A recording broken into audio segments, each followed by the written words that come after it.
Well, for whatever reason, the video clip did not want to play today, so we're just gonna move forward without it. Welcome to a very special Tuesday morning edition of Cheap Seat Booking. I am Matt. I am here with Robert.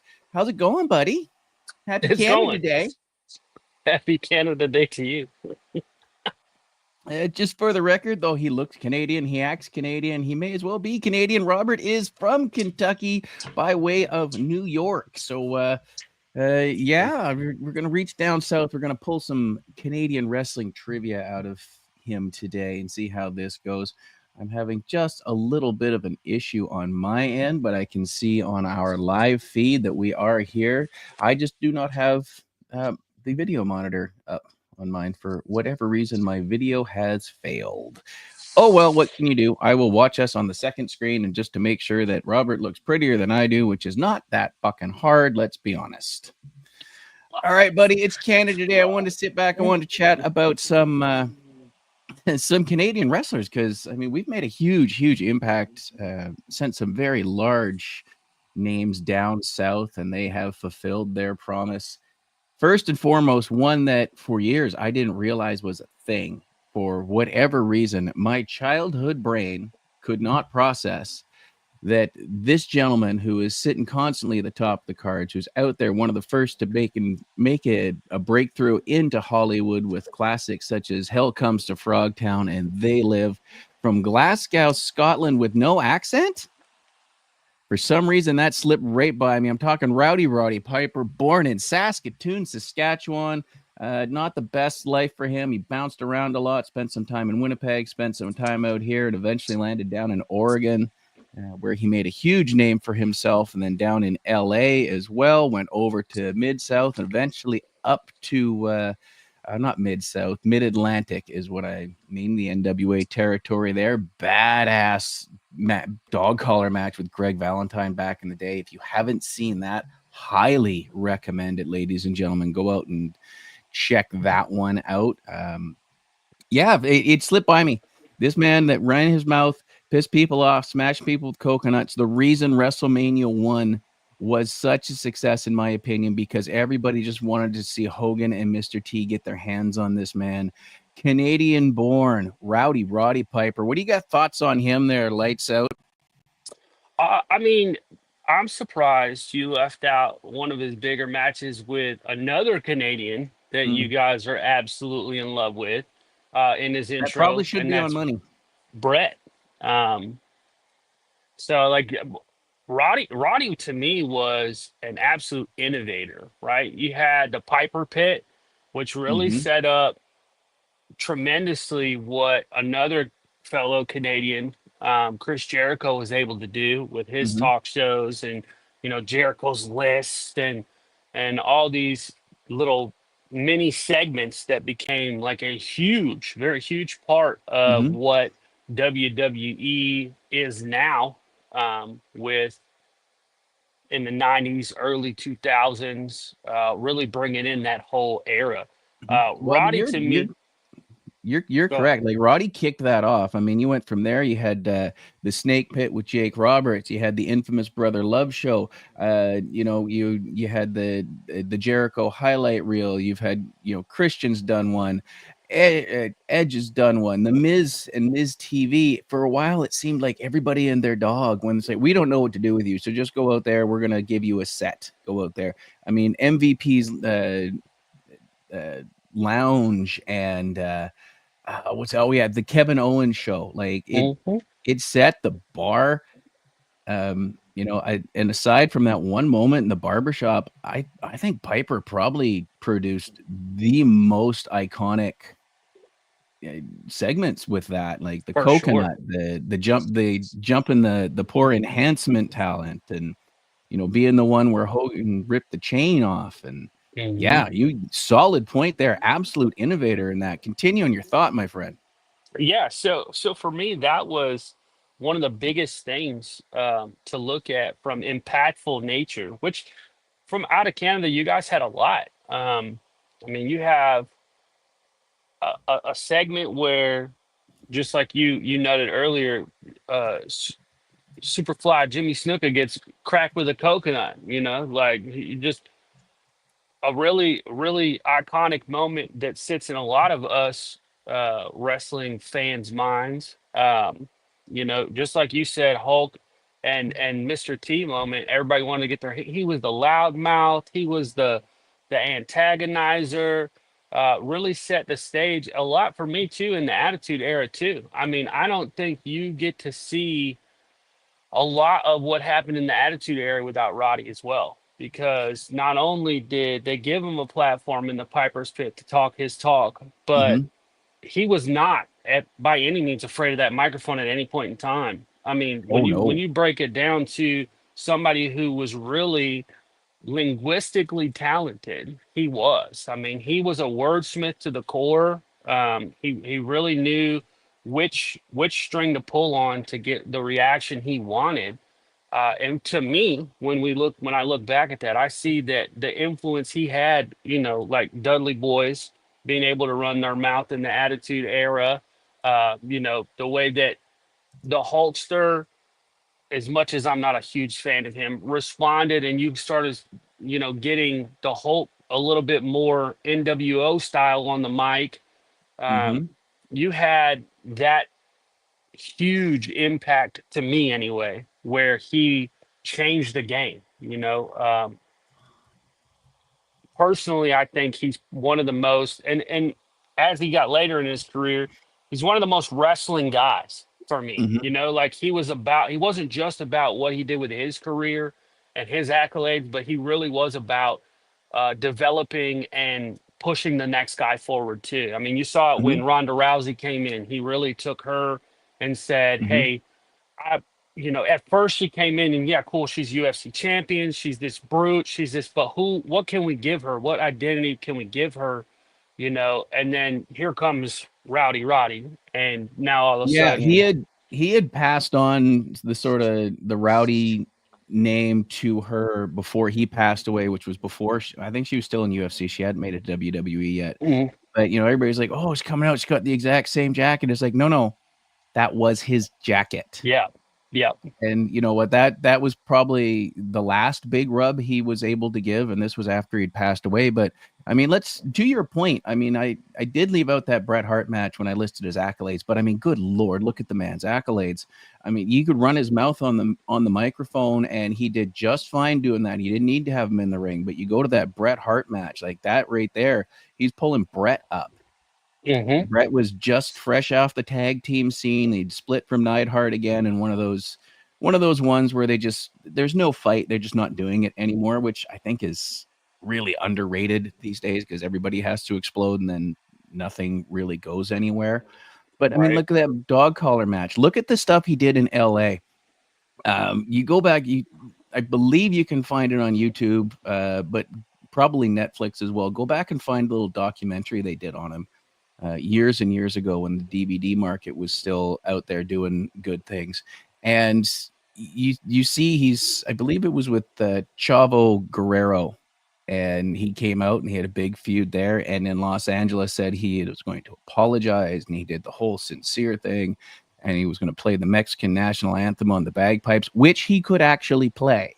That's right, why they called him Roddy Pipers, because when he started talented. wrestling, he was able to play the bagpipes. And he played La Cucaracha instead. And the man was not afraid of heat. Oh Tough no, as they come. I mean, you turn around, years down the line. Um, they had set up a spot to get OJ Simpson to come in for WrestleMania. I think it was OJ. I believe that's the story. I might be corrected on this. Could come in for WrestleMania 12, or it had been floated out there to do something um, with them. And they also had Scott Hall that had decided that he didn't want to work with Goldust because they were pushing that button a little too hard right, um, in the early Goldust days. And Piper stepped in, and so it's like, okay, we'll do the backlot brawl. He brought Goldust up, and he was able to make use of the prop, the white Bronco, and sort of poke a little bit of fun at that as well. Um, maybe not a top five WrestleMania match, but definitely a top five WrestleMania memory. For sure. And Moment. Piper was handing it down just like that. I mean, his later years, his WCW, his sort of comeback there in the mid 2000s when he was maybe looked like he had been a retired wrestler for a while, but you couldn't fault that. He came back, he did that manager stint in like 2004 with Sean O'Hare, and how that didn't take off, I will never know, because I mean, O'Hare seemed to have it all. Let's go over to Philadelphia. Alex, who is clearly on a lunch break. He believed everything about Piper. I believe that's just how he was, a badass that could back up his killer promo. Yeah, I mean, he had that believability factor, right? He was that old school guy. If you're not believable, then you kind of get seen through. I feel like that was his MO in real life. I never got to meet him, but I feel like that he carried himself like he would have carried himself in real life. Mm-hmm. Like he wasn't afraid of any conflict. He was, to me, genuine, I guess is the word to Mm-hmm. use. I mean, and a lot of that in the wrestling community is something that's super important to at least me. I know there's others that feel that way. Is it's more believable when that wrestler's genuine. You know what I mean? Like Yes. I've met Mike, the Miz, in real life. He's actually right here out of Kentucky as well. Mm-hmm. Um, Genuinely, he is that charismatic, that a lot of people say look at me type person. And that's what really makes his character so genuine to me when I watch him, because he really is that animated. He really is that um artful Mm-hmm. in his everyday real life. Watching him and being able to see his development was crazy. But that's what drew me so much to Roddy. Little guy, underdog, undersized, biggest bark. Like that Yep. guy just exudes to me like that's who he really was in life. Like it didn't matter, he was gonna conquer it. Big bark and had a bite too. And I was just looking up, see if his podcast was still available. I would highly recommend, if you can find it, go back and listen to his podcast that he was doing. He tells all sorts of cool stories. We're going to jump off of Roddy here real quick, but my favorite story from his podcast, he was talking about being on set in a movie, and what he thought was a PA came over to him at the craft table and was gushing. He's like, "Oh, I've been a fan of you for years. I love this about that, and I love this moment and that moment, and the Piper's Pit, and your match here and your match there." And Roddy's like, "Oh, that's good, son. You go get me a Coke." And the guy gushed a little bit more. He's like, "Yeah, that'd be great if you could just go and get me that Coke." And guy rushed off and brought Roddy back a Coke. And somebody told Roddy, "It's like, that's not a PA." I was like, "What?" That guy you just blew off and sent to get you a Coke, he's not a PA. He's in the movie with you. Right? He's like, "Oh, well, who is he?" "That's Jonathan Davis of Korn." Of course. Yes. That is perfect. Um, so yeah, I mean, that's just, I think that era of guys has a propensity to have that believability, have that realism to them. It's not playing a character so much as amping that up. Now let's move out here. We did have some tragic news this morning that I just found out. Um, I got this clip from a friend of mine down in Tasmania that found it. Apparently, a Canadian wrestling landmark has been desecrated out in Calgary. The Hart family home has lost all the plaques off the outside. Really? I just found this out this morning. I I have not had a chance to load up the clip, but let's talk about the Hearts for a minute here. Let's get this one right out of the way. Um, we got Brett, we got Owen, we got Stu, all made names for themselves on a large stage. You know, we go down the next generation. We have Natty and Tyson Kidd. We have Davey Boy Jr. and Teddy Hart, who maybe didn't get As much boof as he should have. as much North American notoriety. which is not necessarily true either because Teddy did have some, predominant stuff down in Mexico. But Teddy, a bit of a tragic tale, sort of falls in with some of the other Hart brothers that had all the talent in the world, but maybe didn't apply themselves or conduct themselves properly out of the ring. Um, True.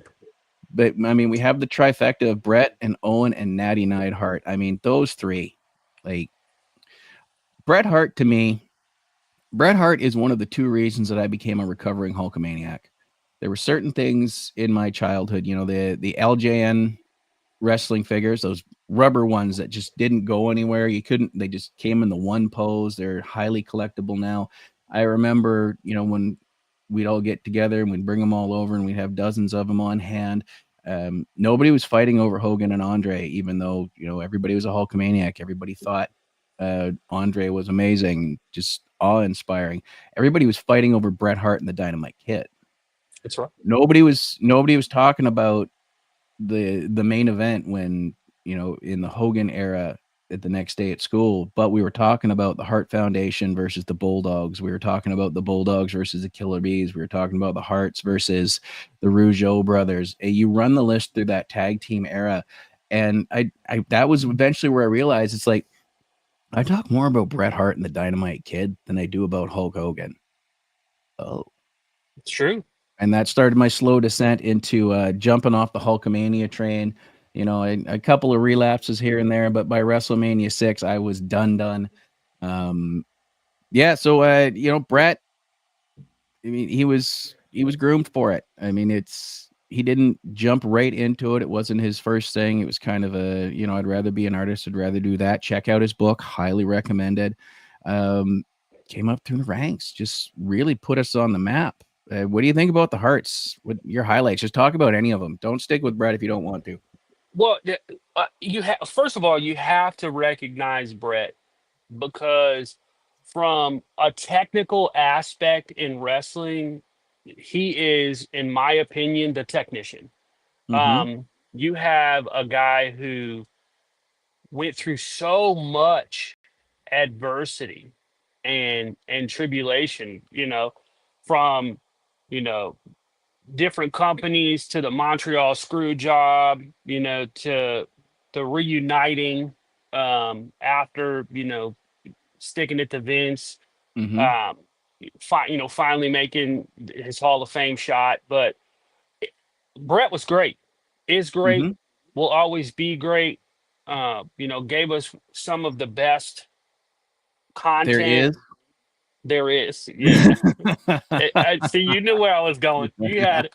And for me, that's great. But you can't talk about Brett without Stu. No. Stu to me, in in my humbled opinion, is obviously where it started from because that's his daddy. But Yep. that man, not only from a champion caliber standpoint, from Brett wouldn't be as technical without him. I mean that's the man that taught him. And you know what? That is fair to say for a lot of guys out there. Oh, thousand Not percent just the Canadians either. for Yep. sure. Keep going. Yeah, yeah. I mean, and we're talking impactful. Celebrating Canadians. Stu is probably responsible, in my opinion, for more than 70% of what you see in wrestling today, from technical standpoints, from transitional moves, from just your base lockups to everything from stance to body movement from both a safety perspective and a applicative perspective. You Mm-hmm. see Stu Hart more than, and the crazy part is most people don't even know this, but you see Stu Hart effect on wrestling every time a camera rolls, and you don't even Yeah. know it. And Absolutely. the average, I will say the average wrestling fan doesn't even have a clue of how much he's influenced what you're actually watching right there on TV. Mm-hmm. So for me, Brett, love what he did, love that the mainstream, love the attention he got. His story is great, from getting fucked, excuse me, from getting screwed, apologies, That's all right. screwed That's all to right. redemption, and that extremely volatile, toxic love story between him and the WWE, um, is all great. And that's what I think people know. And, obviously we want to give flowers to Owen, even, a Yeah. very tragic And situation yeah, that happened. But I mean, for me, Owen, it's to me, I thought there was something in the charisma factor with Owen. I don't think things translated from his backstage antics because Owen's stories are amazing. If absolutely if there's somebody that is writing a book, doing an interview, dropping a TikTok, doing a podcast, telling Owen stories, I will sit there and I will just gobble them all up. It's like Andre stories. I've probably heard them all repeatedly at this point, but like it doesn't matter. It's like my favorite TV show. I can sit there and watch whenever. It's like, oh, this is on. Let's do it. It's the shot. They're the Shawshank Redemption of wrestling stories. They could be on 40 times a day, every day of the year, and you're still going to stop and watch some of it. for sure. There's just something in the way his charisma that maybe the it factor they talk about didn't quite translate, or maybe he just wasn't given that chance. Um, True. I I mean, I it's but disagree. when you look at his work, show me a bad Owen Hart match. I dare you. Even when he was doing comedy spots, like the legendary house show where him and Mick Foley were smashing each other's with garbage bags of popcorn and selling it.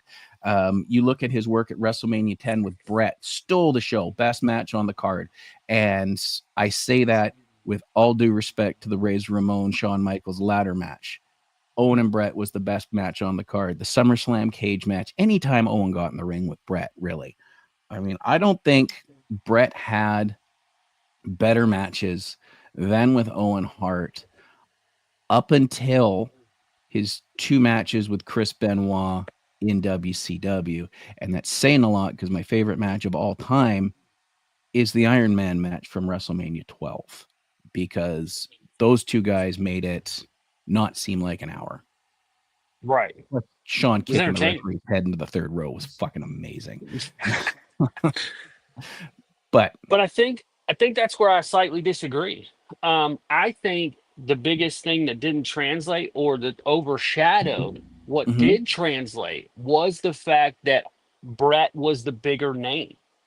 And for me, Owen was the more dynamic risk taker. mhm, He was the high flyer before we had high flyers, right? Like yes, he wanted to go off the ropes. He wanted to take it a step further. He wanted to take what technical basis they had, which they did. The whole mhm, Hart family has. I mean, even Nat has it. Tyson Kidd has it. They all have that base. yep, But I think what Tyson Kidd did, being the flyer, being that was a lot of homage to what Owen was and could have been had that continued.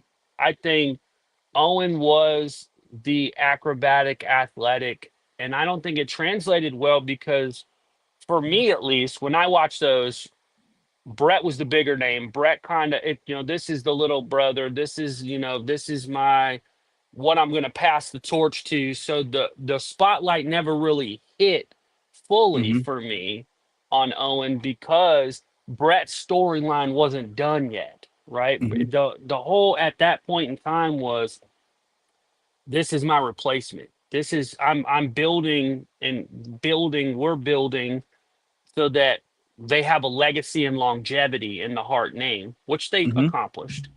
But Owen was supposed to be that torch pass. It was unfortunate, how it ended. But for me, it didn't get there yet because I think, in my opinion, Brett really did overshadow that for me, and I hated that for Owen. And yeah, obviously, his career came to a short route, very unexpected, very tragic mhm. way that happened. But I feel like if that continued going on, I really believe in my soul that Owen would have been the bigger name. I really do. Um, I don't. I think Owen would have had a shot if he had been able to hang on, and if he had wanted to hang on for a few more years. You get into that post Rock, post Austin era of the early 2000s WWE. So if he had been able to hang on to say, 2003, 2004, the the names on that roster that Owen could have been huge with: Man, Kurt Angle, Eddie Guerrero, Chris Benoit, Edge coming into his own, Christian coming into his own, a young Randy Jericho. Orton, a young John Cena, Chris Jericho. Like the names go on and on and on.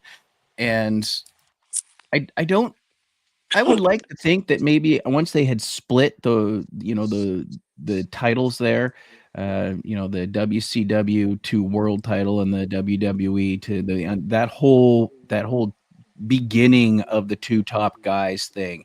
I would like to believe that if he had hung on long enough, he would have got maybe not the belt they were pushing as the very top, but that world title, or whichever one, because I mean, really, honestly, they kind of alternated at certain points Yeah, as to which was considered, but maybe that top one dog. right below there, right? Like he would, I kind of that Mark Henry Kane sort of thing. It's like these guys have been doing it for years. They're 100% Yeah, believable. If they come out, that it's a threat to the title holder. So I mean, Owen would have fit there.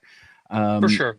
let's keep pushing on here. Get a few more names because the list is fucking long. It is. Let's hit on them real quick because we've mentioned them a couple of times. It's not something anybody really likes to talk about. I find watching his matches difficult, and I was a huge fan. There was just a point where I can't separate it. Chris Benoit, um, what an absolute fucking talent. Yeah, Um, it's such a terrible ending. I mean, Owen, a different kind of bad from Owen. Literally the other side of the coin, where Owen is for sure. revered. Like you could canonize him, call him Saint Owen. Nobody would argue with that. But on the other side, you cannot demonize a wrestler any more than Chris Benoit. But what he produced in the ring, if you can separate them, I mentioned it before. His matches with Brett in WCW, I believe one was a world title tournament and one was the Owen tribute. Um, Absolutely amazing. Like just you saw Brett return to the Brett of like 95, 96. I mean, Brett after 97. I mean, really after his comeback, I mean, he had some great stuff with Austin, but he was never quite the same. I think that might have been with Right. his knees, or it could just be that the being a Canadian on the other side of that Canada to US weird gimmick he did where he was a heel uh, Yeah. everywhere but outside of the states, or only a heel in the states. You saw that come back with him. I mean, his stuff with it's tough to say. It's like, oh, I mean, just it. Uh, we need a match for this segment. It's like, we'll put Eddie and Benoit on again. They always produce. I mean, there's a Right. thousand Eddie Benoit matches, but show me a bad one. For me, you can't take away his accolades as a wrestler. I Mm-hmm. also, I'm going to have a very controversial opinion right now. Um, I don't demonize him for what happened. I think there were some things that were missed. I think from a men's mental health standpoint, I think there were some lessons to be learned Mm-hmm. out of what happened. Now, obviously, what he did is inexcusable. Um, taking somebody's life is never No, justifiable ever. Um, I wish that things would have went differently, obviously. But for me, what I think, and at the time, sure, it wasn't as evident as it is now about how much or how important it is for every one of us to have um, the checks and balances for our mental health.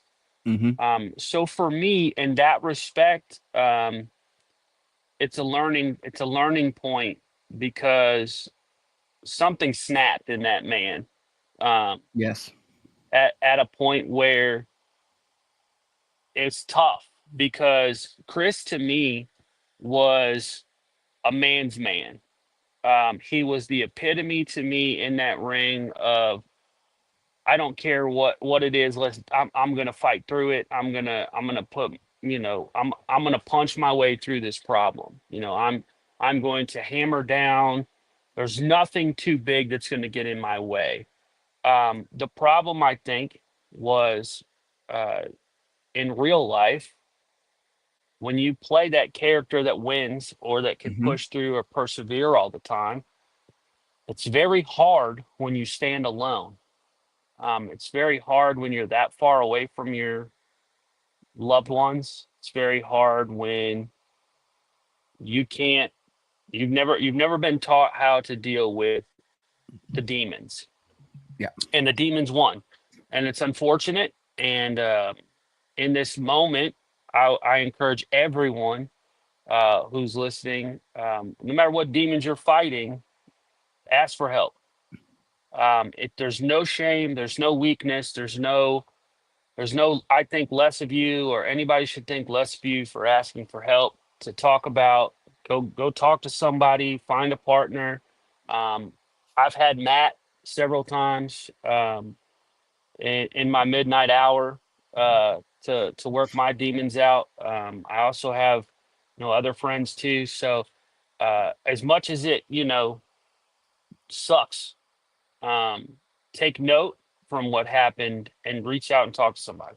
Hmm. It's Absolutely. never too late to get help. Yeah. I Um, think because I think Benoit's thing also is he was he was not a straight edge human being. no Um, drugs, drugs. there was cocktails of different things in his system. If you haven't seen it, go back and watch the two-parter Dark Side of the Ring did on this because um, it exposed a few things I didn't know, um, including that his close support network was no longer there because one of those people was Public Enemy's Johnny Grunge. And when Johnny Grunge passed away, and when Eddie Guerrero passed away, this man's he had corroded he had corroded certain things in his brain through the input of things that maybe are not the best for the human body. Yes. And the one of his favorite moves that we saw him do every night and it looked amazing. That gives me a cringe anytime I see it now. That flying headbutt. I mean, you may Hmm. not hit your head, but you're landing face first on the mat like that. That the CT, the little concussions, because Yeah. as Alex said, he feels like he could tell who Stu trained just by the way those people perform their moves. So Chris, so precise and impactful. And to follow up on that, Benoit put everything into literally every single move he performed or took. Loved his work, absolutely. Big time contributing factor. I'm just going to say, look up the two-parter Dark Side of the Ring. I Yeah. believe it's on Vice down in the States. It's on Crave up here in Canada. I found out things I didn't know. And The biggest thing that's what I was mean. his support network for when things were going wonky at the house We're was gone. gone. There was no Eddie. There was no Johnny Grunge. Yeah. And so he didn't have that. And then when the cocktails of, and I say, when the substances, I keep saying Yes. cocktails like and I mean that more of a mixture Well, of substances rather it than was. the booze.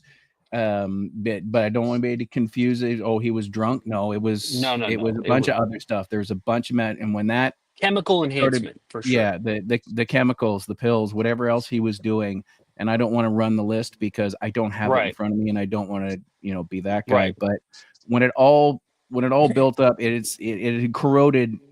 It was corrosion of his brain. When you multiplied with the CTE, he had a brain of a terminal stage Alzheimer's patient that was decades older than he was. Hmm. Um, but something blew up at the house. Got into it with Nancy. Didn't have Trigger that moment. support network for either one of them. Mistakes were made. Yeah. Choices were made. And I mean, as much as I think him and Eddie Guerrero kind of switched fates because there was one point where you thought Eddie Guerrero was the one that was going out awful. Not that Eddie For went out sure. awful. Didn't go out awful in passing away so early, but it was a different kind, Right. clearly. Right. Um, and now again, like Owen, it's Saint Eddie. We are still chanting Eddie Guerrero 20 years, and it's almost to the no, not to the day. It's 20 years later. Hmm. We're still chanting Eddie's name. People are still doing his move. Dom Mysterio has patterned his entire gimmick after him. Yeah, Um, for sure. but again, then we have Chris Benoit and these two that coin thing. Yeah. You would have thought Benoit would be the one up there doing the Hall of Fame and still with us, and it's just not the way. Neither one of them are with us, unfortunately, but man, what they could have passed down. Oh Let's get yeah, away for from the sure. tragedy here as Yeah. we're rolling along. You mentioned the ladies. There's a pair of ladies out of Toronto that I really enjoyed their work. One, the all-time great Trish Stratus, came in. She was just supposed to be eye candy. She was a fitness model.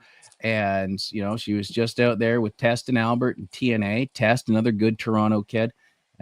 Rest in peace there. But I mean, she worked her ass off and became an all-time great in the ring as well. And then with her, right along with her, did not get the recognition she deserved at the time, Gail Kim, who is a big-time behind-the-scenes player in training and putting things together and producing. But let's start with Trish. What are your thoughts there, Robert? The clean ones, sir. I can't give you clean ones because I don't have any. No, listen, when you talk, for me, right? What what wrestling was trying to be at that time with eye candy, with Mm-hmm.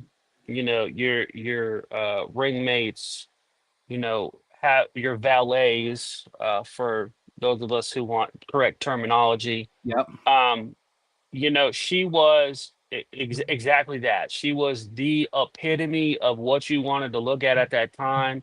She was very vivacious, curvy, um, very, very easy on the eyes. However, what she has done for women's wrestling is absolutely astonishing to me. Athleticism, the the adherence that she had to the ring culture, her stage presence, her physical abilities. You saw from the beginning, very unpolished, um, very raw Trish to the accumulation, peak point of a absolutely technically sound, um, who I Mm-hmm. think four horsemen for sure for women's Mm-hmm. wrestling. It wouldn't be, and she's another one that I will say, for women's wrestling. When you look and watch women's wrestling now, you see it. You see a Mm-hmm. lot of the things that she brought to the table. Her charisma factor, her balance between femininity and the wrestling strength, just unmatched for me, in an era of China, Mm-hmm. in a I'm trying to read these comments as fast as everybody else is, Yeah, but well, it's not let's hitting let's me. let's take a quick pause here. Emily, who joined us a couple weeks back, did not know Gail Kim was Canadian. Nope, she was born in the wonderful year of 1977. I have a special place in my heart for that. No, and born in Toronto. She's one of our Canadians. Jeff is stuck working. Sir, I told you that you're an adopted Canadian. You should be out there demanding double time pay, and at least get paid if you're not going to give you a day off. And then Emily is agreeing with you. She's a role model for the next generation of women coming up and the next generation after that, too. Absolutely. She got stuck between, I mean, we had an era where women's wrestling wasn't so great. We added the sparkle and the glamour to it, which is then when it got into the more racy portions where most matches were really, really short and involved either pillows or lingerie or evening gowns. And it was the eye candy era. Trish and Lita in the early 2000s really pushed the no, we can have actual matches. And the fact that they were Yes, also supported by, ladies like Victoria or Lisa Marie, as she's also known, and Ivory, who, came out of the Glow system as Tina Ferrari, Miss Jackie, who was just Jackie Moore to me is the Ron Simmons of women's wrestling. Um, I so made Robert spit. very, But very I mean, much yeah, so. they were right in that era, and these women didn't really get the chance to show it until Trish and Lita got that wonderful main event on Raw. Um, you Yeah. know, damn, yeah, absolutely. But I mean, nobody's gonna argue with me on that. Like Jackie Moore, Um, Ron Simmons of women's wrestling, and for I'm sure. for it. Um, that's a huge compliment. I mean it as a compliment. I may be corrected at some point, but I mean Trish was in there. These ladies helped her along. She was her and Lita really became the Rock and Stone Cold of the women's roster. Like it For was sure. those two on, and unfortunately, it kind of parlayed itself out the same way as one of them did go down with a neck injury and really hasn't been the same since. Um, Yeah. yeah, and it was then that looked like it was going to break and it didn't. It went back to the fucking bikini shows again. Yeah. Now, I'm not going to say I was personally offended by it because I do like I don't know anything about cars either, but I know when they look good. Um, Right. and if they perform well too, amazing. But it really took a back step, and it wasn't until the mid-teens of the 2000s that we finally started seeing it really get some footing where it was, a combination of the aesthetics and the bell to bell, which have just taken off. Like we got some amazing stuff. It really, honestly, there are points where I find it to be a bit of a shame where when you see these gifs, it's focused on a particular camera angle and the gear. And I'm like, yeah, but that was a 2 count that you're pulling this shot out of. Right. But the 7 other minutes of this match was badass. For sure. Like For sure. look at these ladies we have going on. Female wrestling now. While we're on the subject, let's talk about two Victoria-born ladies that I find fucking fantastic. Taya Valkyrie and Chelsea Green. These two are, I Chelsea mean, Green. Chelsea is tearing it up. She's had her Mm, a next shot at WWE and came in, for sure. nailed it. Um, I think she's kind of got a reverse Bret Hart thing going right now because she has just thrown herself into this secret Hervis U.S. champion sort of thing. And Yeah. meanwhile, there's a whole country up here going, hey, excuse me, ma'am. The red and the white is cool. What's with the blue? Um, The green and regime. which is fine because she definitely needs that because when they come up here to Canada, you've been seeing it all over pay-per-view and television for years. You come up here to Canada, you're like, okay, so here's the thing. You're going to walk out there, they're going to cheer you. It's like, yeah, but I'm a heel. It's like, Mhm. nope, you're Canadian. They're going to cheer you. It Yep. doesn't matter who we put you out there against. And we do. We support our people. It 100%. you've seen it with I mean, obviously with Bret Hart. Owen was doing it before that. It wasn't pointed out as readily. Booker T did not have the support he had at WrestleMania 18 because he was facing Edge, and that was Edge's first singles WrestleMania in a long line. And that year, Edge was having Never a got really ready. good run at that point. He was in a run of about That's true. 18 months where he didn't have a bad moment in the ring. And I'm not saying not a bad match. I mean, everything he did was just on point. We're going to get to For him in a sure. few minutes for sure. But yeah, Chelsea's just got that thing right now. It's just like she's But doing for me, such I good work think as a heel. I think what and it's sad, but I think a lot of the influence was environmental, right? Mm-hmm. If you really look at the politics of it, right? Women's wrestling didn't really start taking off until other women's sports started getting recognition. Mm-hmm. So a lot of people, avid, in and out fans, cool. But you've gotten to know me over the last few years. I'm very analytical. When I dive into things, I want to look at what makes it happen and why did it happen that way. And for me, everything I've looked at correlates with US soccer, right? Mm-hmm. When the women's team for US soccer started gaining so much momentum, that's when Mm-hmm. in the mid 2014 and up, you started seeing women's wrestling get its push because, well, obviously we can be Yeah. great. We can draw a You know what? crowd. I We I can think make it you're onto happen. something there. Um, and it's a bit of a chicken and the egg thing. For I'd have sure. to For turn you sure. loose on a keyboard to take some notes here, but I think not so much the women's soccer, but the female MMA. I can agree And with that that as well. I think that was For the sure. tipping point for professional wrestling because you had Chris Cyborg, you had Ronda Rousey, and For they were sure. like, I mean, let's not even mince words about it. Ronda was the biggest thing to hit women's MMA ever. Rhonda, You absolutely Misha. had like Yeah, a for badass sure. like Chris Cyborg was not drawing the same eyes that Ronda Rousey was. Well, And when you that had hit, Olympic. they started taking pro wrestling period. Like TNA, I think, was ahead of the curve with their stuff because they were giving the knockouts division Yes. a good push all around. And you saw a bunch of the WWE badasses show up there. You saw Jackie Morse there. You saw Gail Kim come in there. You Well, saw you the had work a with the tank over there too, though. You had Kong. you had Kong, you had ODB.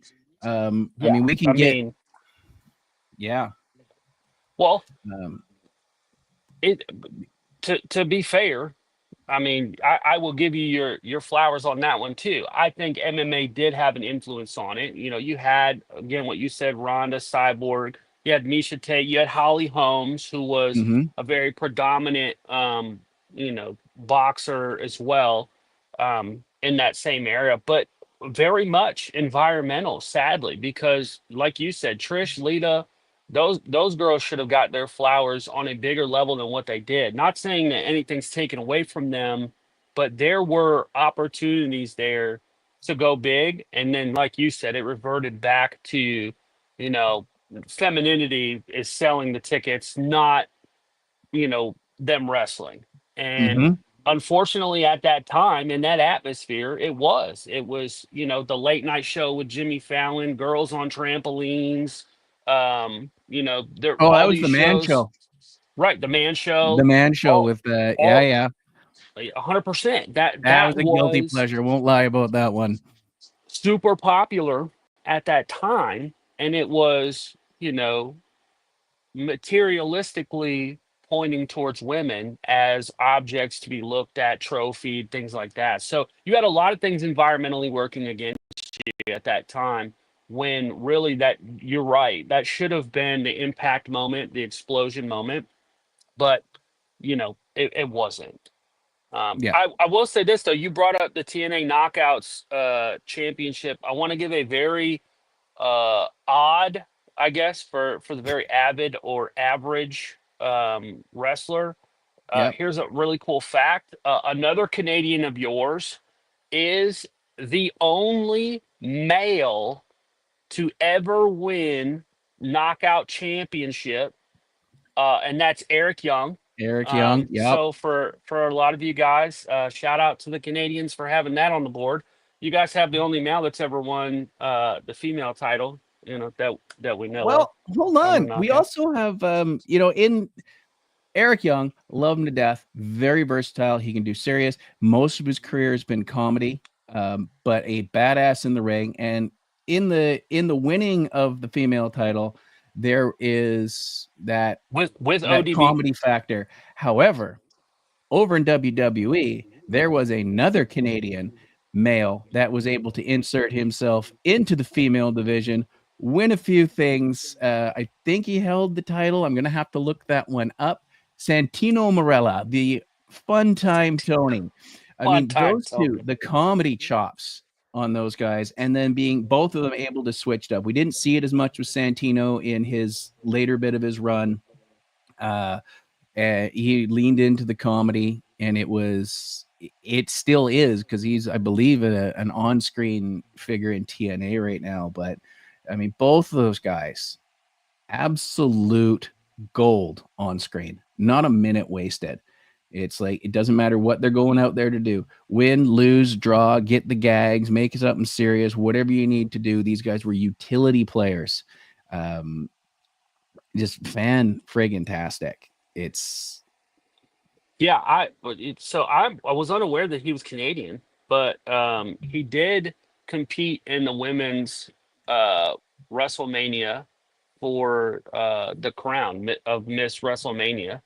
Yep. Um, so that was pretty cool. I did Google hit that one really quickly. Yep. He's Um, yeah, he's out of, again, an Ontario guy out of that's Mississauga. awesome. That's one of the ones I missed. So my research didn't hit me completely. Um, but no, 100% Eric Young, Yeah. both comedic and good. I mean, I think people forget he was the two-time Impact champion, uh, Mm-hmm. with an absolute banger of a match in 2014 against Magnus, Yeah. who was just an absolute tank. So for me, that he did have his comedic part, but he was a very serious wrestler to me. Multiple time tag team champion in both, you know, TNA and the NXT champion as well. Also, X Division champion. I mean, Eric Young really underrated in my opinion. Great time out of there, Yeah. um, And for Johnny sure. Cadillac also coming out of Nebraska, correcting me. It is, and I haven't managed to keyboard Yep, it up. he Yep, won the it is. women's He won battle the royal. women's 2025. Still, he had that whole Santina character going on. We had the pleasure of meeting him on vacation. He was an absolute gem of a human being. It is weird when you For hear his real sure. voice, though. Yes, When it is I had not a close. brief conversation with him, uh, it was his normal voice, and it's a little offset setting. I think here in North America, this just happened a couple weekends ago to my wife. We are used to these actors, um, you know, on TV or in movies. My wife didn't realize that Charlie Cox was British, of Daredevil fame, and she said, wait, he's British. And so it's He's like, just we've good. heard his real voice. So it's like, much like you see a lot of Tom Hardy movies, you don't get his real accent, Right. and so A- it's a- just a little And offsetting. a lot of people don't know this, off topic here, but Tom Hardy can rap. I don't know if y'all know this, but he Yeah. did a freestyle on Sway. And that he got bars. I'm not even gonna be mad at that. He's got bars Yeah, for sure. he did great. Love it. Let's continue with our TNA here as we run the list, because we are getting to about an hour, and we're not going to get through this list at all. I mean, No, there's still a couple of not even major close. names, but we might go a little overtime. We might go one. Not we Sorry, I don't like do to talk draws a around lot. here. A little overtime, like Brett and Sean. You know what I mean? Oh Um, yeah. I mean, TNA had that whole Team Canada thing going on, just as they had come on to Spike TV. Scott Demore out there doing Maple Leaf Wrestling now, bringing that back. And the clips I've seen, they're doing absolute bangers. Bobby Roode, here's a guy just absolutely chiseled. Team Canada fizzles out. Him and Eric Young are really the only ones that kind of moved on. We saw, the Canadian Destroyer from Petey Williams, good kid. Now it's everybody and their dog is doing it, like a DDT. But Bobby Roode came out of there very serious. I mean, he can do whatever he needs to do. He is apparently a great producer. He was cleared to come back to the ring quite a while ago, but decided he enjoyed his producer job with WWE. He's one of the guys that, when they do have to send the officials down to break up a fight, they try not to linger the camera on him very much like Hurricane Helms, because the crowd's going to lose it. I mean, he was glorious. He did his thing in TNA. I thought for a split second, as he hit NXT just after James Storr, we might get beer money in the WWE. That was a money tag team. Big James Storm found, but Bobby Roode just came in, absolutely killed it. He got his main roster stint was not the greatest. He got injured and then just ended up staying backstage because he enjoyed that For aspect sure. of it. How you feeling about Bobby? So before the show, we talked about the fact that that was one of my surprise shots that I didn't know Mm-hmm. was Canadian. But through everything that I've been able to look at, like, absolutely amazing athlete. Got to give him his Mm-hmm. flowers for his athletic prowess and his ability to command when he's in the ring. Very good character building. I think he's one of my favorite when it came to that brute style, when it came Mm-hmm. to that, beer drinking, ass kicking type of personality. um, but what I really like is his high IQ, right? So Mm-hmm. you alluded to the fact that he's really fallen in love with that role behind the scenes. But I also understand he has a role in talent development in Yes. NXT too. So for me, I think he found his home. I think as a wrestler, sure, he was great, fun to watch. I loved Glorious? Would you say? Would you use the term glorious? yeah, glorious. I loved it.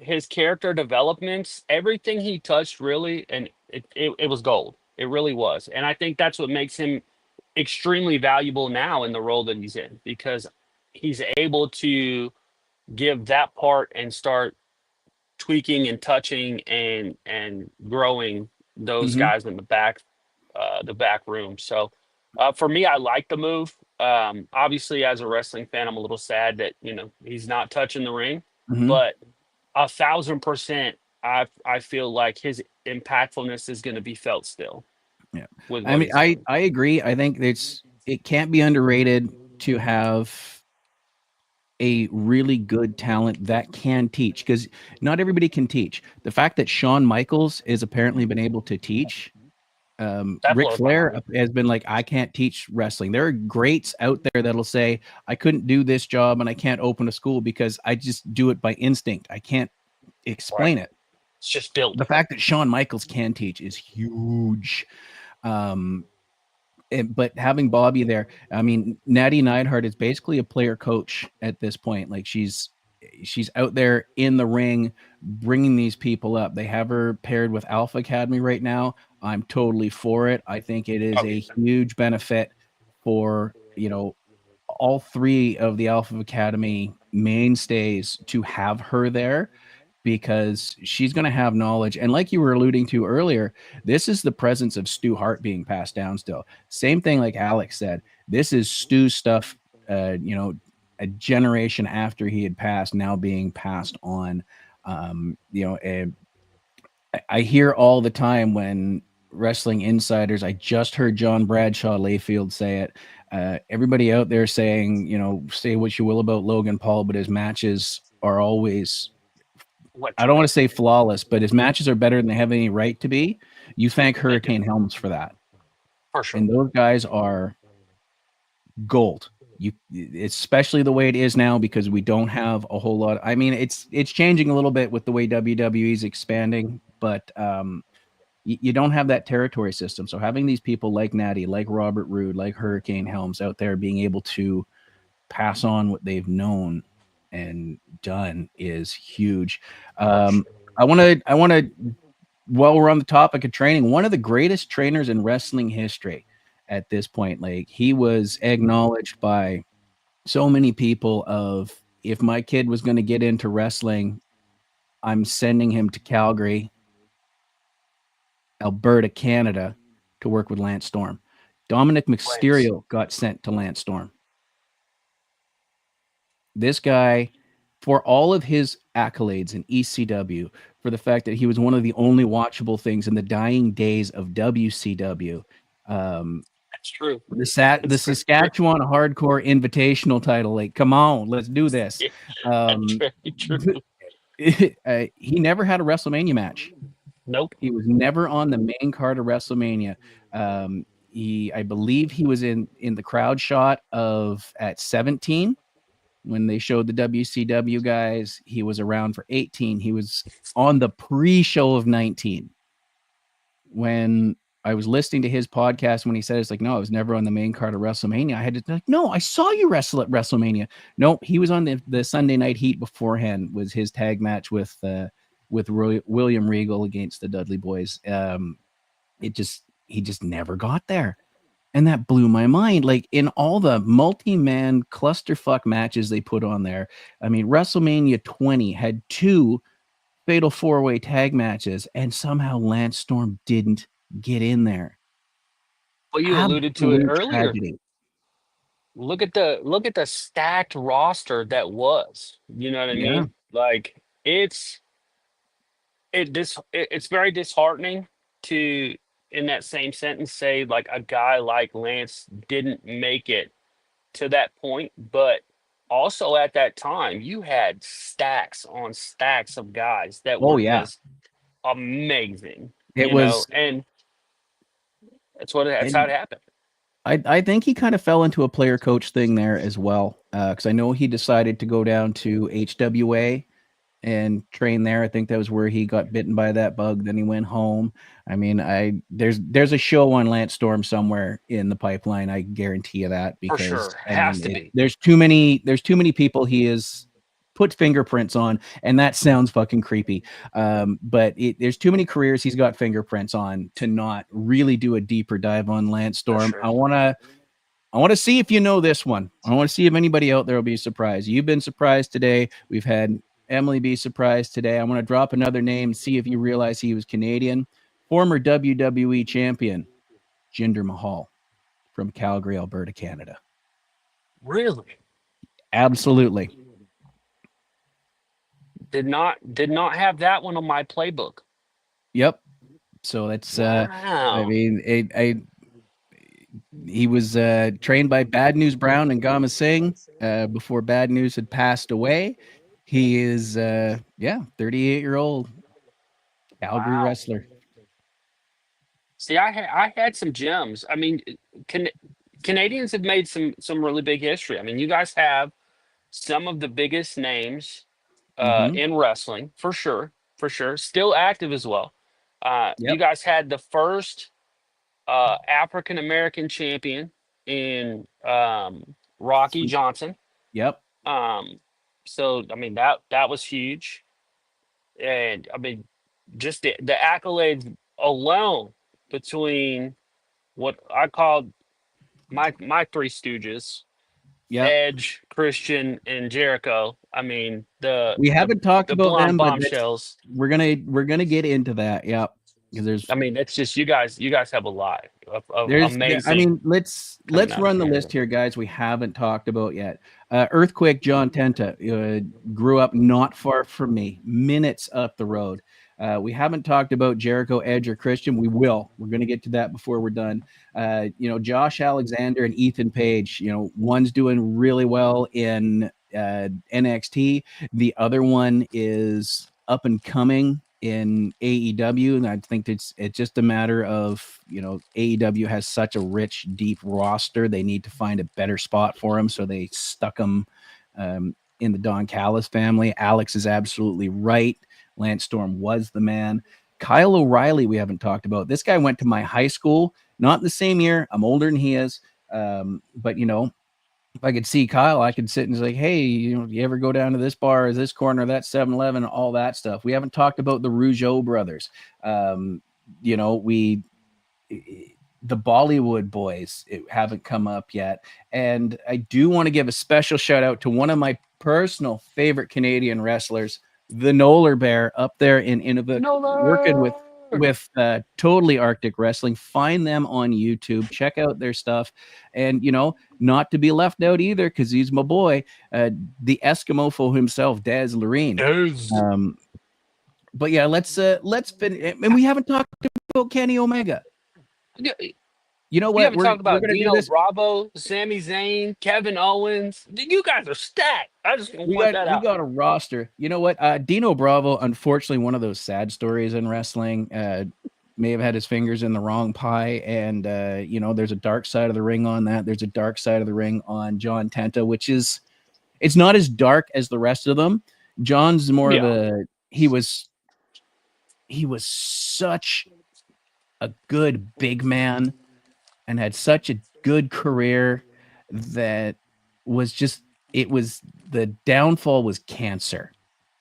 The tragic story was the health woes and the unfortunate ending. It wasn't the dark side like a Dino Bravo or a Chris Benoit. Um, true. I mean, Kenny Omega. Okay, here's the thing. I'm going to get so much heat for this because I know M's watching. Um, I, I I don't get it. He's good. He's really good in the ring. I think he is one of the worst promos of a top guy that has ever graced the industry. His entire button, his good, I bid you adieu, good night, moi, goodbye, bang. Can we please cut 3.5 minutes out of this 4 minute fucking thing? I mean, I every time he has a mic, my finger starts looking for the fast forward button.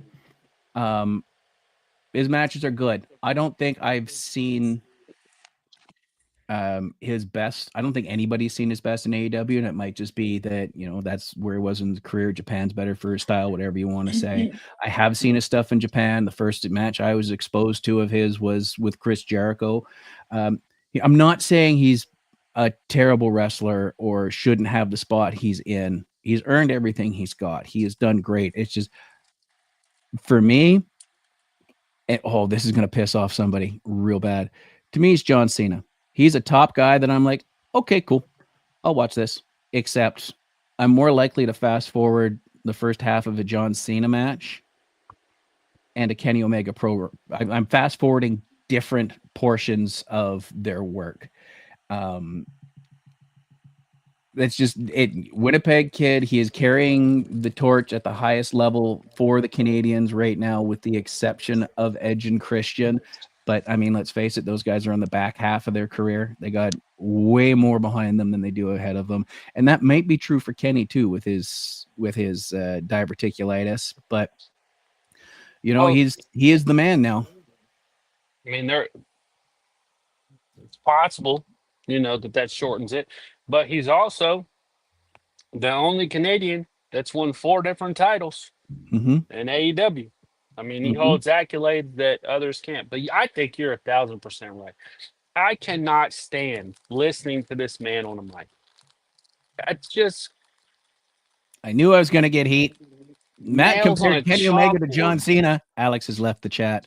Yeah, you haven't because I can still see the numbers. It's But nails on yeah, a no, I'm going to get chalkboard for heat me. from this. Honestly, if you told me right now 3 people just got on planes and they're coming to see me and they aren't happy, I would believe you. I have a guest bedroom and the line is long, but the health insurance is free up here. Keep going with your thought there. I'm in agreement. Like, it's nails on a chalkboard for me. If it's one thing he didn't get, like, all right, you're filling up the cup. A little bit of charisma, a little bit of athletic ability, a little bit of this. Oh shit, there's nowhere else to put mic skills. And you know what?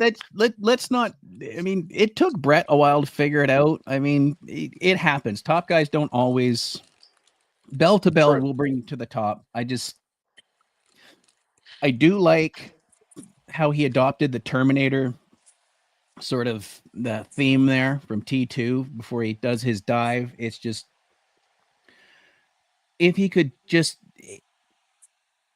his button on his promos kind of reminds me of 1993 Diamond Dallas Page, where he's got too many gimmicks. He's got the glittery jacket, he's got the cigar, he's got the toothpick, he's got the gum. All 3 are in his mouth at the same time. He's got the shades, he's got the girls, he's got the dangly. It's like, you just need to bring this down. Yeah. You need to bring this down. I mean, he could just go with a mwah and walk off. I mean, that's sort of a, bring that hand out and oops, only one finger sticking up. But yep, I I think a mean, lot of more that power to him.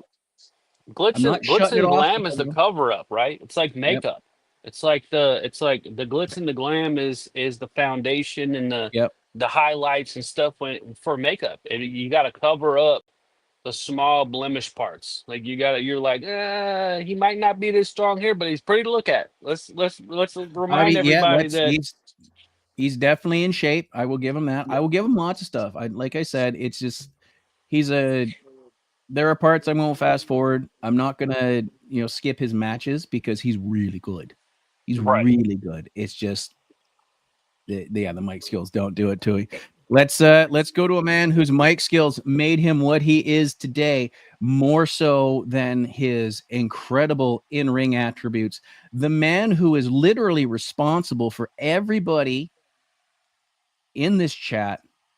He is responsible for me knowing all of you. He's responsible for having you here because I never would have met any of you without him. I had him sign my I'm Not Jericho shirt last weekend. So I do have this. Will be retiring it. Chris Jericho. What a career this guy has had. Man, I mean, it's still going. it Good is still nice. going in ring, on stage. He's working in movies.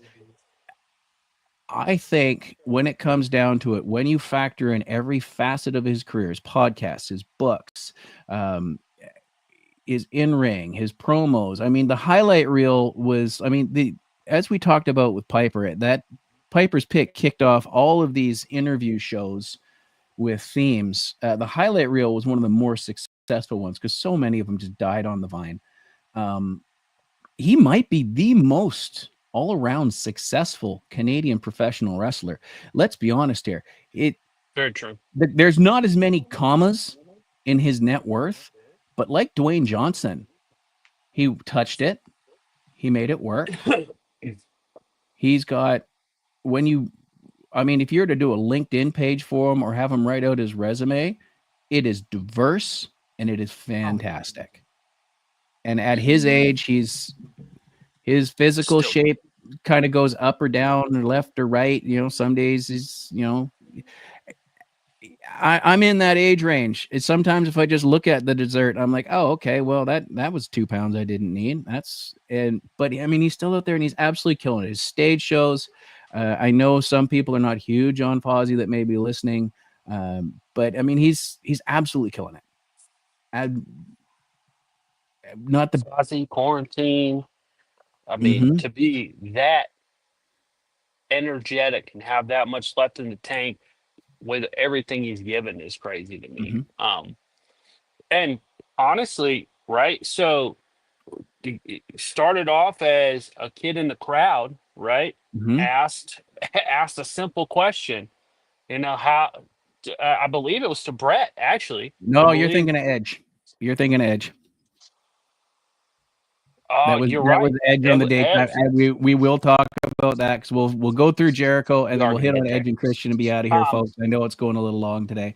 But for Jericho, Brett did it if you read Chris did it. If you read his book, if there's a meet and greet in Winnipeg, he was there. He was hunting the guys down at the gym. He was talking to Jesse Ventura. He was talking to Ricky Steamboat. Anybody who could get his, get FaceTime with, he was asking how to do it.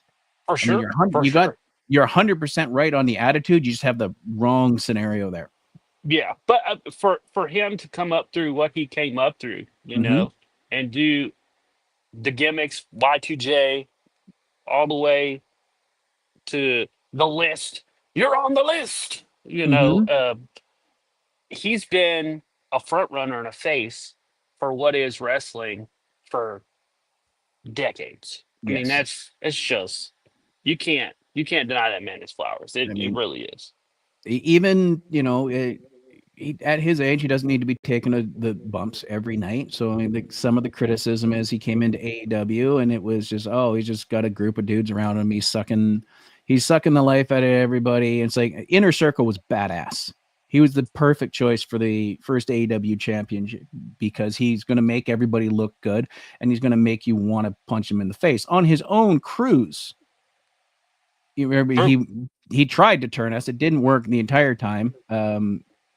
That's also where we started the sing along with the theme music. Cruz did that because on national TV we wouldn't not sing Judas. And you could, if you go back and watch that clip, you can see Chris fighting the grin because he's like, I'm supposed to come out here as a heel and badmouth John Moxley, but I'm on a ship with my face on the side of it. I am I am in a ring holding a title for this company that I am pioneering, and they're singing the song that is my theme music that I wrote with my band. Wow. And his dad was in the crowd at that point too. So Chris For Jericho, sure. forever the goat, the queen of the DEC, Taryn Lee. Thank you for joining us And on such this. he's Keep going. such a people person too. I just want to point that out. Like Mm-hmm. to be the level of importance or famous, I guess, in most people's eyes that he is, um, he's still very much a human. Yeah, And he'll chat it's with and I you. say that because like most of the time I've met a lot of famous people. A lot of people can get stuck in Mm-hmm. themselves. But he's not. First cruise I ever went on was his cruise where I met you guys. And my cabin mate had the belt ceremony that year, the Mm-hmm. first year. We went to the belt ceremony. It's a very small one. Taryn was there. Des was there. It's very small. I mean, there's not a lot of these things that they give out. Mm-hmm. And he's literally having conversations with people like, I've known you, Mm-hmm. like just genuine conversations, and it's not like filler conversations. It's like legitimate shit. Yeah. Like I sat there with Des, me and both Des on cruise one.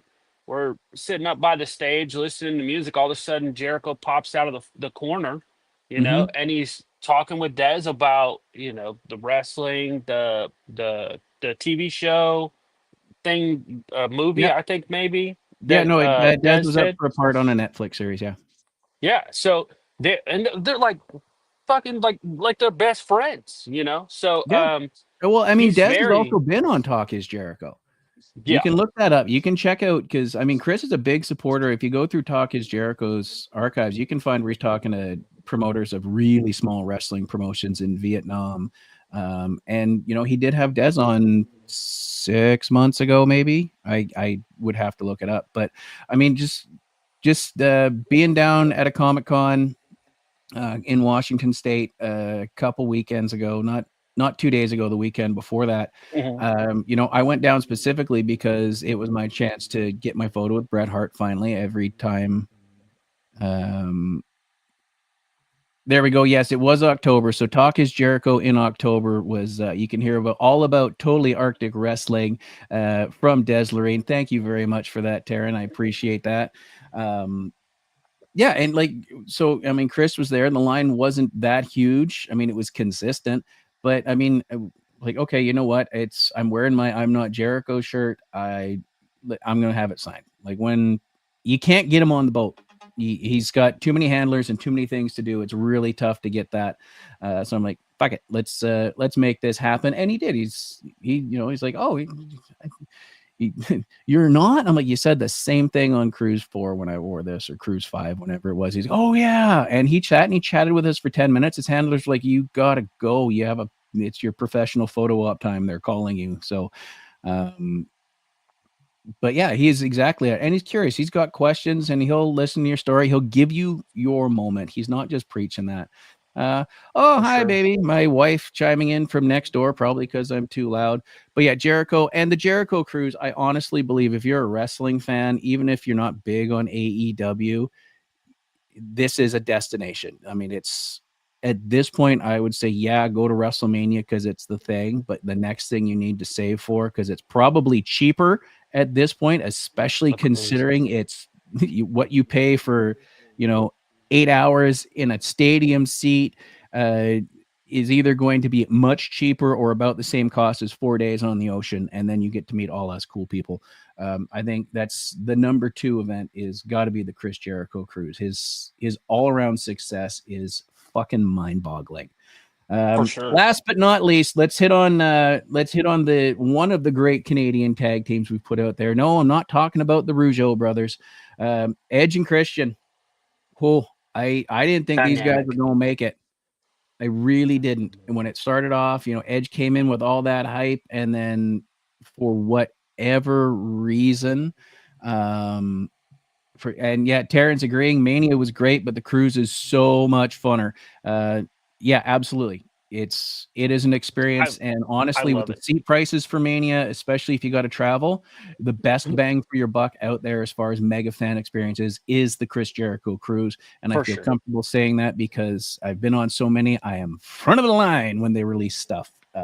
I honestly think the Jericho cruise is going to get to a point where it's going to be hard to get tickets or cabins on it because so many people that have been on there, you get a priority booking time if you're an alumni, and we're going to get to a point where it's going to sell out and it's going to be tough unless you're with an alumni to get that first cruise in.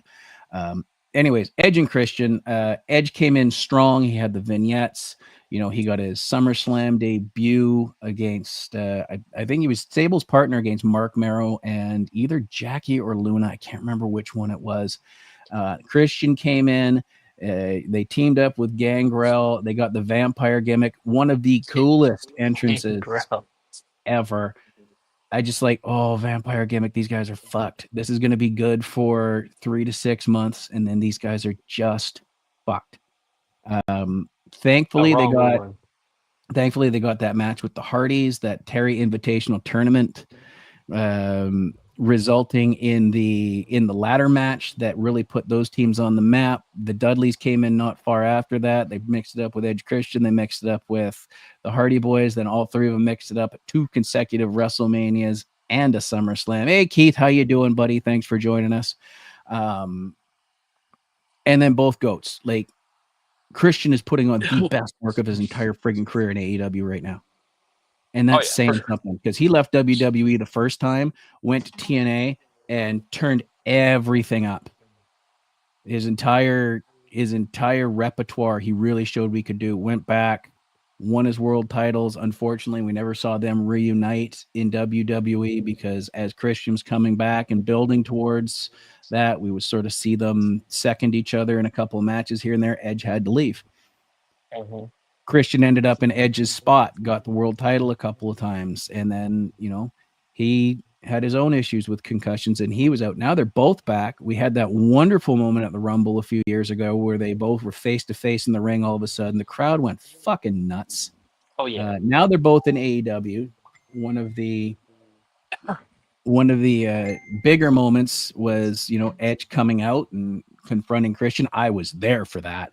That was fucking cool. Oh, I Edge wish I could have been himself, in front row for that. as the tag team broke up, Beautiful. Edge, they had their feud at sort of to the tail end of 2000 and after the invasion. So the tail end of 2001 into 2002 really started, as I said earlier, about a 20-month run where everything was fucking perfect. Right up until he had to leave for his neck surgery. Intercontinental titles, he had the Yep. King of the Ring to start that off. Anytime you put him in the ring, his tag team with Rey Mysterio as part of the SmackDown 6 with Benoit and Angle and the Guerreros, multiple world titles. He's one of the Undertaker's victims, but he closed the show with the Undertaker. He had months and months of a feud with the Undertaker. His music hit. That pissed me off when he came back to the WWE because I was on the cruise when it happened. It was spoiled for me, but not being able to see that coming, I got chills watching it and I knew what was going to happen. Yeah. And then things didn't I'm going to say the novelty wore off for somebody in WWE. Wasn't maybe getting the due he was going to get. Comes to AEW within days of being free and clear WWE, returned in Seattle at the Key Arena at the first Wrestle Dream. I was in the crowd. Place went fucking bananas. Highly successful. He's had a great run in AEW with what he's been doing. Unfortunately, maybe his body is not as willing to take those bumps. He's had a couple of injuries. I'm waiting for him to come back. I think his comeback is going to get real interesting. Like, are we going to get pissed off Evil Edge, which is tough because I think FTR is doing a heel gimmick now. But Right. if he needs a tag team partner, he's got a guy there. And it's tough for me because you alluded to it somewhat, but their injury took away so much. And that is astonishing to me. The injuries that they have uh, encountered throughout their Hmm. careers that took them out of certain moments, right? Certain accolade moments, um, but yet still, how much two guys who have a injury riddled career have made such an impact on wrestling as a whole. Hmm. Um, you know, Edge, if one thing I could say is there, the spear that that man throws, Hmm. that that for me, I mean, you got all these other guys that throw it, but if you give me top three people, Edge is number one. I mean, that who Really? really made that for me, Now I'm who I made that finisher or that move for me so iconic. I mean, I watched him snap Booker T in half. I mean, feet to forehead, like it. you know what? Man, I'm not going to argue you, but I got to throw it in there. And Goldberg, I don't think worked his very well, but he also cut dudes in half and really is the guy for that made sure, it popular. But ew, I said that name for on sure. this show. I've been over Goldberg almost as long as I've been over Hulk Hogan. Man, Um, tasted terrible, but didn't it? modern day, Braun Breaker is murdering Oh, motherfuckers Braun, out there. for sure, for sure. But Braun's got a good I'm one, not gonna say that this makes Edge anything other than top three. right? Because I mean, once he finally figured it out, some of his earlier ones, he was still sort of figuring. Once he figured it out, boy howdy, it's a hit and Yeah, a wrap. And yeah, he doesn't. He kind of hits you like a cannonball too. Um, yeah, yeah. and here, I see, I knew Alex wasn't leaving the chat. Here, Matt mentioned Goldberg. Alex has returned.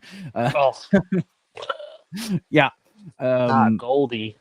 yeah. Well, we will. No, I those won't two get are into that. I can't wait to fast forward his match at Saturday night's main event. But back to the important topic. I mean, Edge really did look at his list of guys. Like, go back, watch that stuff.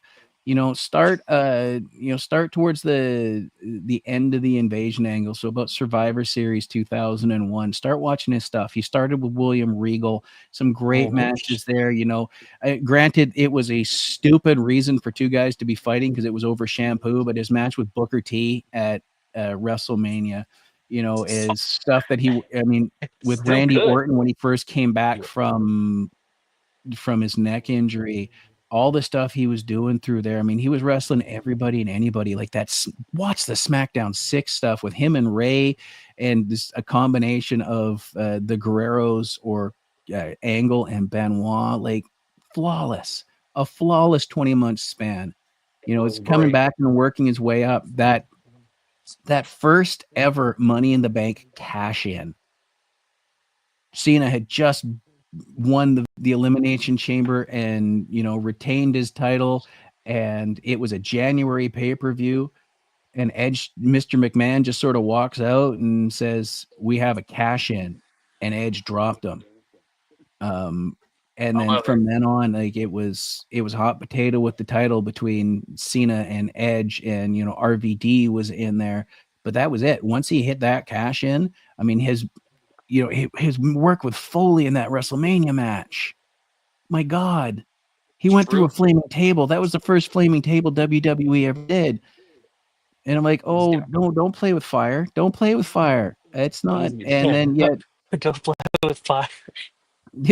but Edge went, yeah. It's just like fuck it, we're playing with fire, which is ballsy because he had longer hair than I do at the Yeah, I time. know. It's his. Oh. I'm like, But all you Canadians are crazy. I'm very comfortable in saying that. well, I I mean, mean, we decided that a sport Jesus. should have a guy that stands in front of a hard piece of rubber being shot at them at dozens of miles an hour, sometimes over 100. And it's like, yeah, your job, stand here and stop it. Like, okay, Yeah, take we're take not. that shit. Yeah, um, yeah. I mean, these two guys, and they're not done. No, Fantastic second, they have good time. fantastic second act out of these guys. And you can AEW hate all you want out there, although I don't think anybody currently in our chat or on my shows are going to do that because we're all big fans. Bell to I bell, think best product going. more Um, so, more so, I think you're right. When you have Christian coming into his absolute monster stage right now, yeah, I think Adam. I love Edge, but I think you're gonna, this is his ride off into the sunset tour. I think he's got, I say that, but I don't mean like he's gonna be disappearing tomorrow. I mean yeah. like, I'm sure he's got 10 good 15 years, off and He's got on, some time. I don't know. I don't know if he's got the flair, but he's got some time. And let's be honest here. We're not going out without an Edge and Christian tag run. Oh yeah, We're not. there's going I to be a mean, team up for something sure. something can happen injury wise, life wise. Life does like throwing little curveballs at us that we can't control. But For I don't sure. think any plan long term having these two under the same banner will be complete without both of them going, okay, it's time to find a reason that we're teaming up together and do it. Yeah. Christian is possibly the second biggest heel in that company. And we haven't talked about him, but we're going to close on this one. These two guys are not done, but the biggest heel in AEW right now is a Canadian, Don Callis. Don Callis. Another Winnipeg prodigy. Um, he was the Jackal in WWE. He had a good run there. He went over to ECW, was great as the voice of the network, big time heel. I think that's really, if you go back and you watch Don Callis in ECW, you see what Don Callis of today was just coming out of the eggshell, just a little baby bird ready to fly. But the two biggest heels in AEW right now that I mean, Christian does get in the ring, not very often, but all they do is run their mouth. True. True. A big And bald headed Alex son wants to of a know bitch. why Don Callis's music is just a brown note because I mean, he's a shit heel. I mean, let's be honest here. But he's doing it. Makes you want to punch him in the face. He's been one of those guys that's like, "You're gonna punch who in the face?" Yes, I will pay $5 to see that. I know we've met people like that on the cruise, but I'm not allowed to go to cruise jail. Um, but yeah, so I mean, the Canadians are everywhere. It is Canada Day. Happy Canada Day, everybody! And with Canada Day, it's the warm up. So for I got to start with all my friends down south, and I still love you all. It's just a small handful of people in offices and places that are causing problems between us, and let's not forget that. It is nothing to do with any of my U.S. friends. I love you all dearly, but I'm gonna have to start taking this week off so I can, warm up with some real beer, and then a few days and continue it down south with y'all because 4th of July is coming up. I mean, we could talk great American wrestlers, but Jesus Christ, we couldn't even get through the Canadians. That's true. So many If we names still left off. got so many So more. many names left off the list, and I know I'm going to get heat for it. I would bet that Alex is on his way to the airport to come smack me in the back of the head for the Cena comment earlier, but what can you do? Thank you everybody for joining us in the comments. That was fun. I'm glad everybody was able to, stop by for a couple of minutes. Thank you especially if you listened all the way through. Alex, looking at you, buddy. We'll be back probably in a couple of weeks to do another one. I got to figure out what we're doing on that. I have a few ideas. I'm long overdue to talk tag teams. Long overdue. But I'll figure it out. Keep an eye out. Robert, thank you for joining me, my friend. It is always a pleasure. I hope we got through at least half of your notes, but somehow I doubt it because you are a vicious note taker when it comes to stuff like this. I cannot thank you enough for your time. You're going to have to come back and we'll chop it up with some other folks down the line that you may or may not know. Happy Canada Day, ladies and gentlemen. And remember, it doesn't matter where you're from. It doesn't matter what version you like. It's all pro wrestling.